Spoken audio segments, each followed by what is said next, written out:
So what products should you sell on Amazon? And more importantly, what products should you avoid at all costs? I want to make a video on breaking down good products versus bad products that you should sell with Amazon FBA. And this has come from years of experience of selling on the platform and figuring out this stuff through essentially trial and error and mentoring along the way. When I first started on Amazon 6 years ago, my very first product, I'll put a picture here of, was a baking tin. It was a bundt pan. It sold. I didn't reorder the product though, of many different reasons. First hurdle I fell at was product selection. The product actually sold in COVID when everyone was at home baking and sales just went through the roof. But outside of that, sales were pretty slow. If I go back now and look at the market, it's fairly easy to figure out why the product was not as good as it could have been in terms of sales and revenue it had generated. So I didn't reorder that product. I didn't go back into that market. So if you're thinking about selling that product, I probably would steer clear of it unless you have a very competitive edge, which I'm going to talk more about in this video. What makes a good product? What goes into a good product that you should sell on Amazon? My ethos on Amazon has always been to try and find high demand, low competition products to sell. That's kind of logical. High demand as in it's got a consistent flow of people already buying that specific type of product or that product. And then low competition, because that makes it easy for you to stand out. Now, low competition comes with a bit of a caveat. You could quite easily stand out in a crowded marketplace just by having a good offer. So what is a good offer? A good offer is something that puts you head and shoulders above all the other products in the market selling the same or a similar product. An example of this could be a bonus item, it could be better pricing, it could be offering FBA if everybody else is offering fulfillment by merchant, doing all the fulfillment themselves, which means a customer would get faster shipping, faster delivery and stuff like that. A good product for me, I'm going to show on the screen now. This is a brand called Angry Orange. And this is a brand, it's not my brand, they have done branding and offering the customer such a good product offer, it's a no-brainer. And that's why they have hundreds of probably thousands of reviews. The product looks desirable. It's probably a great product because of the amount of reviews it has,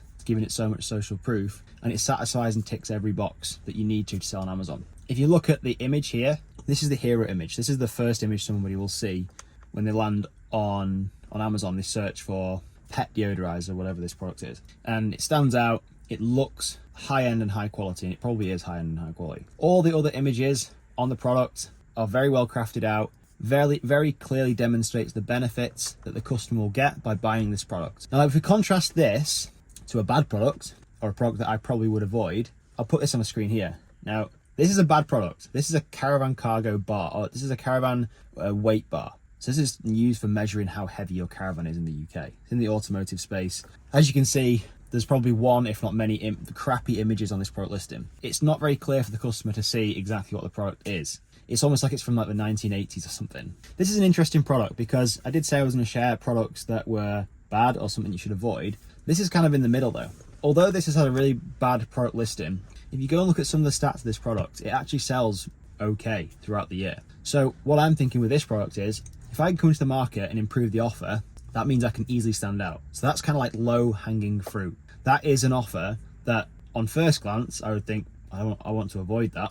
If you actually dig a little bit deeper and look at the competitors in the market, it is fairly easy to stand out in this market. You need just a better product listing to stand out, A+ content, optimized title, a video on there if you can do that, and a guarantee that you will start making more sales than this guy. Products that I would avoid at all costs. If you go and search for something like a water bottle, this is a very generic example, but it displays my point really clearly. There's literally tens of thousands of results that come up, and that's not exactly a good thing. I mean, it shows high demand, which is great. But if we go and look at water bottle and you look at all the different products that are available for a customer to buy, there's literally hundreds, if not thousands. And then you add into the mix colors, sizes, styles, it gets very confusing for the customer. And then it becomes very much a case of selling a product or buying a product for the customer based on the brand, not what is the best product to offer. Because I guarantee if someone lands on that water bottle search results, they'll then just start looking at the reviews of that product, and someone's buying decisions would be very different in a competitive market, I would believe anyway. And as you as a seller, if you're coming into this water bottle market, it's going to be very hard for you to stand out, almost impossible, to get to the top of that search results on page 1 without spending a ton on paid traffic, which is not really what you want to be doing if you're first launching a product, in my opinion. I mean, it's good to have paid advertising at play, but if paid advertising is making up the majority of your sales, then you're having to push the sales and push the traffic to your site or to your product, which I don't think is the best thing to start with, in my opinion. The thing on Amazon is we're always in competition with other sellers. It's not getting any, Amazon isn't too saturated to start, even after looking at this, because there's more buyers. There's more sellers, there's more products available, there's also more people buying on Amazon. So it doesn't really matter whether you think it's too saturated or not. It's not. Now is the best time to get started if you're thinking of getting started on Amazon. The thing with this is trying to compete in this market. If you're trying to do a lot of the stuff organically and just get organic ranking, maybe putting a bit of money into paid advertising, and you're climbing up the search results, try and get to that page one and get seen by customers. The thing with Amazon, you're always in competition with all these other sellers. Just like with Netflix, you're always competing with another TV show. And if you don't grab someone's attention just like that, people will go elsewhere and buy their products or get their thing, their satisfaction from something else. So this is the importance of trying to get to the top of the ranking on Amazon. And we can do that through a various number of different methods, but to me, it all comes back to choosing the right product. And that comes back to high demand, low competition. And there's obviously many different ways and strategies that you can employ to find products.